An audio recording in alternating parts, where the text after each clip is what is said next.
Estamos empezando una nueva serie titulada Acero Espiritual para edificar a los creyentes. Deseo ayudarle a tener un poco de fuerzas, de acero, de concreto en su vida espiritual. Y hoy les hablaré de ¿por qué creo en Jesucristo? Hace algunos años tuve una de las experiencias más desafiantes de mi vida. Estaba en Moscú, la capital de lo que era la Unión Soviética, y tuve la oportunidad de predicar. Prediqué en un maravilloso teatro. Se llamaba el Teatro del Ejército Rojo. Era un teatro para las artes. Era el lugar donde se celebraban óperas y los eventos culturales. Una estructura magnífica con un gran escenario. Primeramente, agradecí a Dios el privilegio de estar allí. Francamente, en cuanto a lo espiritual, estaba confiando en el Señor. Pero en la carne me sentía intimidado, porque allí, en ese Teatro del Ejército Rojo, había enormes retratos de Lenin, Stalin. Ahí está el balcón forrado de terciopelo donde ellos se sentaban a escuchar las presentaciones. En ese auditorio había soldados, oficiales del ejército y sus esposas. Los soldados estaban vestidos con sus uniformes militares y estaban sentados por rango tras rango tras rango. Y Dios me había dado el privilegio de predicarles. ¿Qué predicaría usted si tuviera la oportunidad de hablarle a un grupo como ese? ¿Cuál sería la idea principal de su mensaje? Sabía que para algunos de ellos era la primera vez y quizás la única ocasión en sus vidas que escucharían un mensaje de Dios. Yo oré y le pregunté a Dios, Señor, ¿qué deseas que yo les diga a estas personas? Dios, el Espíritu Santo, dijo, Adrián, háblales acerca de Jesús. Diles por qué crees en Jesucristo. Fue de eso de lo que les hablé, y me basé en el siguiente texto, de Juan capítulo 6, versículo 66. Desde entonces muchos de sus discípulos volvieron atrás y ya no andaban con él. Dijo entonces Jesús a los 12, ¿queréis acaso iros también vosotros? Le respondió Simón Pedro, Señor, ¿a quién iremos? Tú tienes palabras de vida eterna, y nosotros hemos creído y conocemos que tú eres el Cristo, el Hijo del Dios viviente. Jesús acababa de alimentar a 5,000 y había realizado milagros que ocasionaron que las personas lo siguieran, especialmente cuando él alimentó los 5,000 con unos peces y unos panes. Pero cuando las multitudes lo seguían, Jesús, dirigiéndose a ellas, les compartió un desafiante mensaje. Les habló acerca de comer su carne y beber su sangre, es decir, participar de él.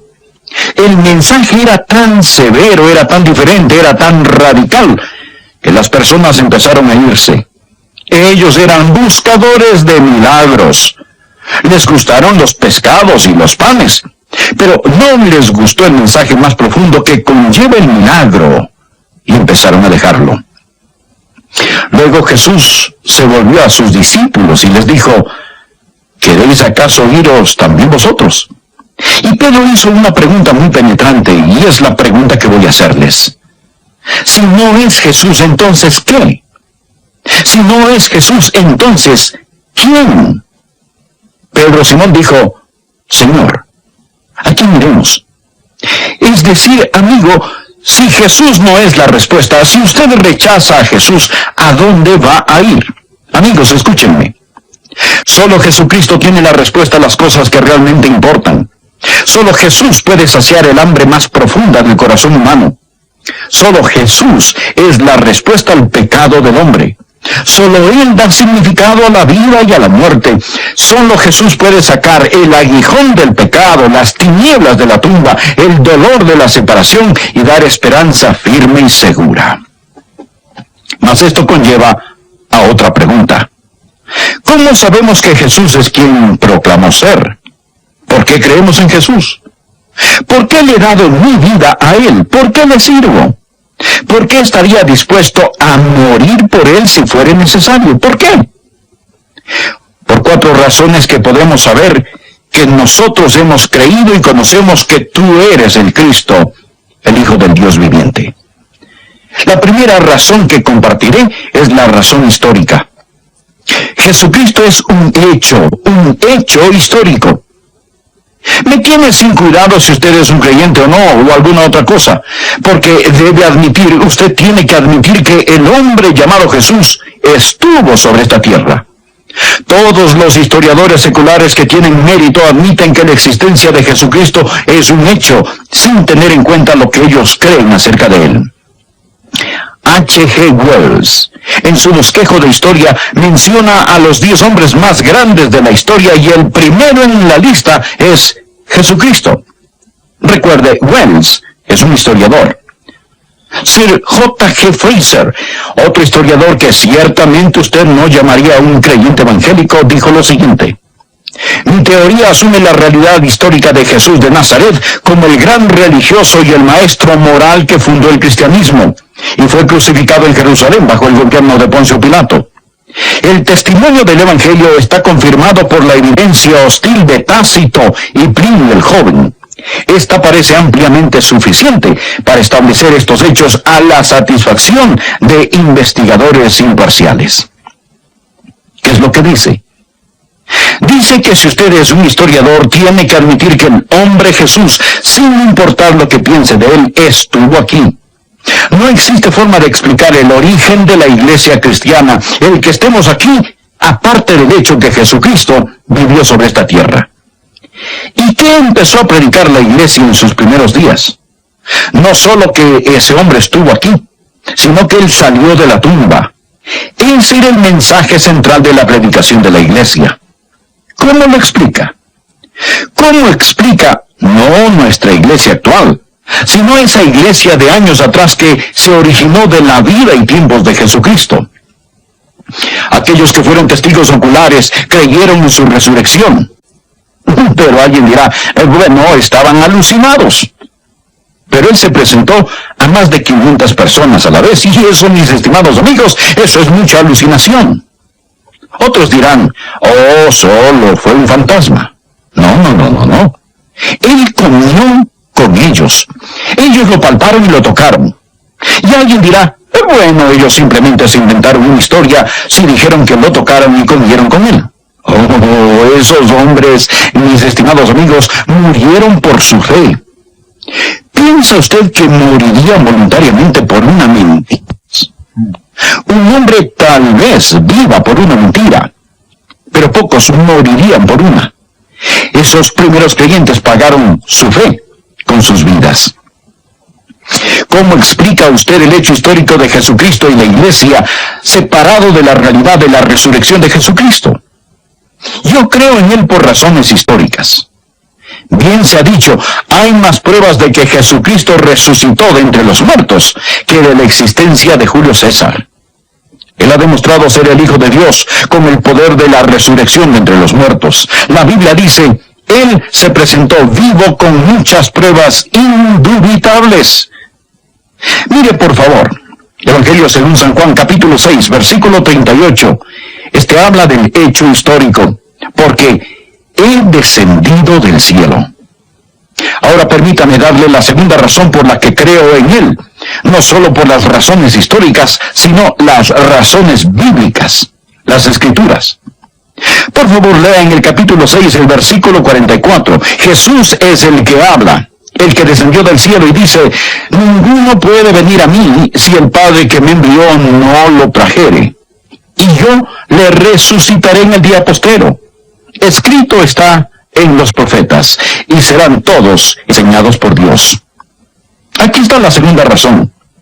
No solo la razón histórica, sino la razón bíblica, las Escrituras.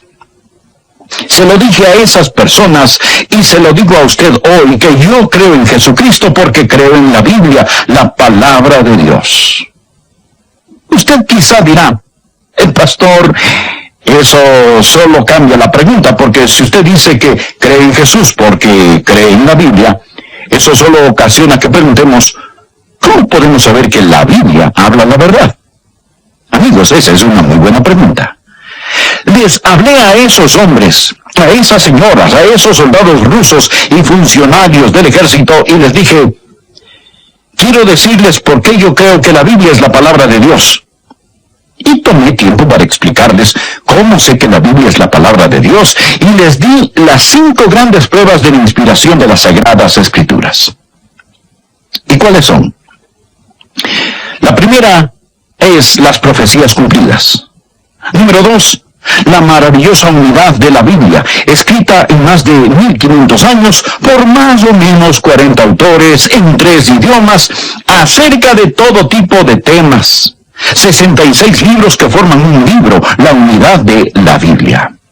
Les hablé de la longevidad, la larga vida de la Biblia, cómo la Biblia ha durado a través de los siglos y cómo los hombres han establecido leyes contra esta, y cómo allí mismo en la Unión Soviética, en Rusia, era un crimen importar Biblias. Y de paso les recordé que teníamos una Biblia para cada uno de ellos, la palabra de Dios, para dárselas al salir. Al escucharlo, estallaron en aplausos.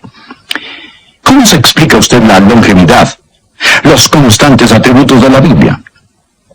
Les hablé de la exactitud de la Biblia, de la exactitud científica e histórica de la Biblia. Y luego les hablé del poder de la Biblia. Jesús dijo, las palabras que yo os he hablado son espíritu y son vida. Les compartí cómo la lectura de la Biblia ha transformado mi vida y que nosotros sabemos que esta es la palabra de Dios. Les recalqué, como se lo recalco hoy, que el tema central de la Biblia es Jesucristo. La Biblia lo presenta como el que salió de la tumba. Él es el único que ha resucitado de entre los muertos. Y alguien dirá, espere un minuto, pastor, un minutito. Otras personas regresaron a la vida. ¿Qué hay de Lázaro, por ejemplo? Bien, Lázaro fue resucitado para morir otra vez. Jesús fue resucitado y vive en un cuerpo glorificado, llegando a ser las primicias de todos aquellos de nosotros que duermen. Jesús dijo que nos resucitará en el último día. Jesucristo es pues un hecho histórico. No hay forma de que usted pueda explicar la iglesia de Jesucristo, aparte del hecho histórico de que Jesús vivió, murió y resucitó. Y creo en él debido a la Biblia, un libro milagroso que ha resistido la prueba del tiempo. La Biblia presenta a Jesucristo como absoluta y totalmente único. Permítame darle la tercera razón por la que creo en Jesucristo. Creo en Jesucristo por razones espirituales. En el versículo 63 de este mismo capítulo, Jesús se presenta ante la multitud diciendo, el Espíritu es el que da vida, la carne para nada aprovecha. Usted nunca comprenderá quién es Jesucristo con su mente humana. Es el Espíritu de Dios, el Espíritu Santo, que vivifica, el que le ayuda a entender y da vida. Jesús dijo del Espíritu Santo, Él dará testimonio acerca de mí. Permítame mostrarle cómo el Espíritu Santo de Dios lo convencerá y le testificará acerca de quién es Jesucristo, si usted quiere saberlo. Le invito a leer 1 de Juan capítulo 5 y versículo 6. Dice, este es Jesucristo que vino mediante agua y sangre, no mediante agua solamente, sino mediante agua y sangre. Él está hablando del agua y de la sangre que salió del costado de Jesús cuando fue crucificado. Continuamos con el versículo 6. Y el Espíritu es el que da testimonio. Porque el Espíritu es la verdad. Porque 3 son los que dan testimonio en el cielo. El Padre, el Verbo y el Espíritu Santo. Y estos 3 son uno. Y 3 son los que dan testimonio en la tierra. El Espíritu, el agua y la sangre. Y estos 3 concuerdan.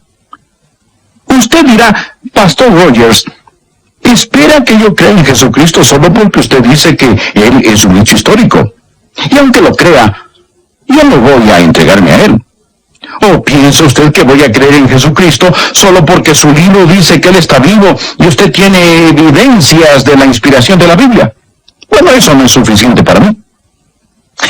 Estoy de acuerdo. Usted necesita algo más. Usted necesita que el Espíritu Santo de Dios diga amén a estos otros hechos. Necesita que el Espíritu Santo lo tome, le haga ver su pecado y lo convenza. Lo he dicho, si yo lo convenzo de algo, otra persona puede hacerlo cambiar de parecer. Mas note el versículo 9. Si recibimos el testimonio de los hombres, mayor es el testimonio de Dios, porque este es el testimonio con que Dios ha testificado acerca de su Hijo. El Espíritu Santo dará testimonio a sus corazones. Nosotros recibimos el testimonio de los hombres. Alguien nos dice que algo es verdad, y le creemos. Ayer volé en un avión. Confié en el piloto. Comí en un restaurante, así que confío en el cocinero. Cuando leo un mapa, yo confío en su fabricante. Confiamos en la gente todos los días. Si recibimos el testimonio de los hombres, mayor es el testimonio de Dios. Ese sí puede traducirse puesto que. Puesto que recibimos el testimonio de los hombres, mayor es el testimonio de Dios. El Espíritu Santo, ya lo he dicho y lo repetiré. Si usted quiere saber quién es Jesucristo, pregúnteselo al Espíritu Santo. Dios no dice que usted debe creer, y si no puede creer, pues mala suerte. Dios dice, si quieres creer, yo te ayudaré para que entiendas y sepas que estas cosas son verdaderas. No permita que nadie le diga que usted no puede creer. Ahora bien, pone en sí mismo. El versículo 9...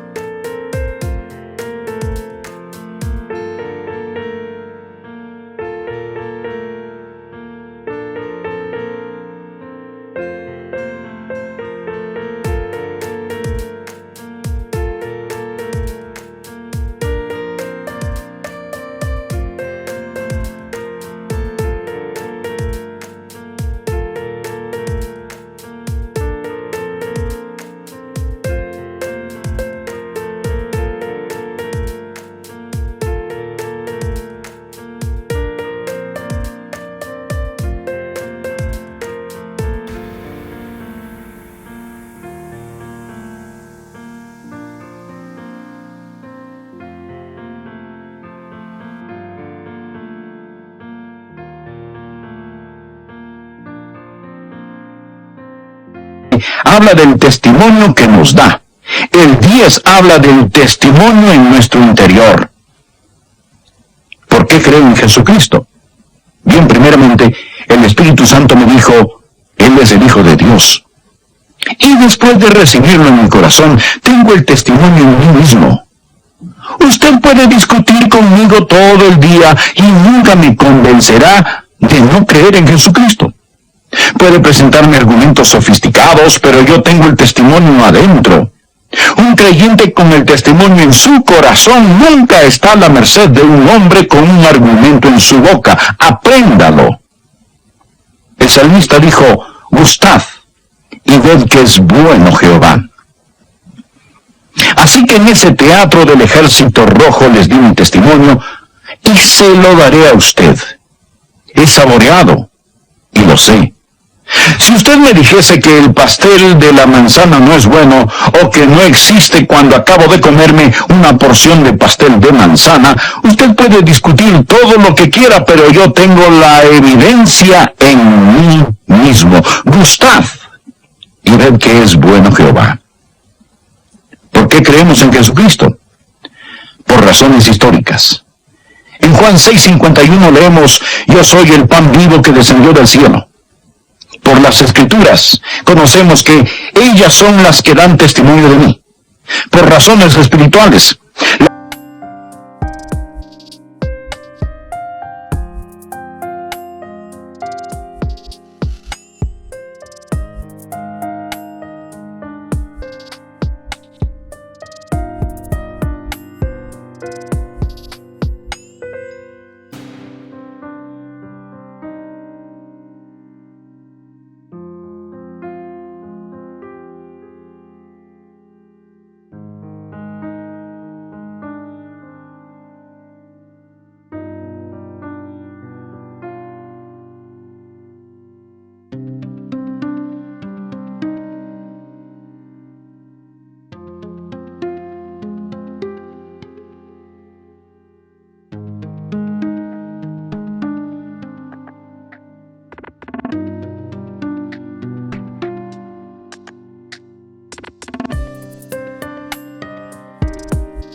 Las palabras que yo os he hablado son espíritu y son vida. El espíritu es el que da vida, la carne para nada aprovecha.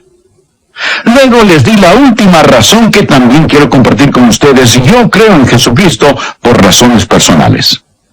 Noten lo que dijo Pedro. Juan capítulo 6. Le invito por un momento a leer el versículo 68. Le respondió Simón Pedro: Señor, ¿a quién iremos? Tú tienes palabras de vida eterna, y nosotros hemos creído y conocemos que tú eres el Cristo, el Hijo del Dios viviente. ¿Qué estaba diciendo Pedro? Pedro estaba diciendo: yo lo conozco personalmente, lo he probado. No solo la historia me dice que Él es el Hijo de Dios, no solo la Biblia me dice que Él es el Hijo de Dios, no solo el Espíritu Santo me dice que Él es el Hijo de Dios, mas yo lo sé por medio de la experiencia personal, por razones personales. Puedo dar testimonio, estoy absolutamente seguro. La semana pasada oré con un joven que recibió a Cristo. Y nunca me olvidaré de su pregunta. Él me miró y dijo: Pastor, dígame, ¿es Jesús real para usted? Le contesté: sí, Él es real. Sí, Jesús es real para mí. Yo estoy seguro que Él es el Cristo, el Hijo del Dios viviente. Las mejores personas que conozco conocen a Jesús y lo aman. He conocido a mucha gente. He conocido a algunos charlatanes. He conocido a algunos hipócritas. He conocido a algunos impostores. Y Jesús, en este 6º capítulo de Juan, habla de Judas, que era un apóstol falso. El Señor Jesucristo llevó sus pecados en la cruz. Allí Él murió en agonía, derramando su sangre solo por usted. La Biblia dice: cree en el Señor Jesucristo y será salvo.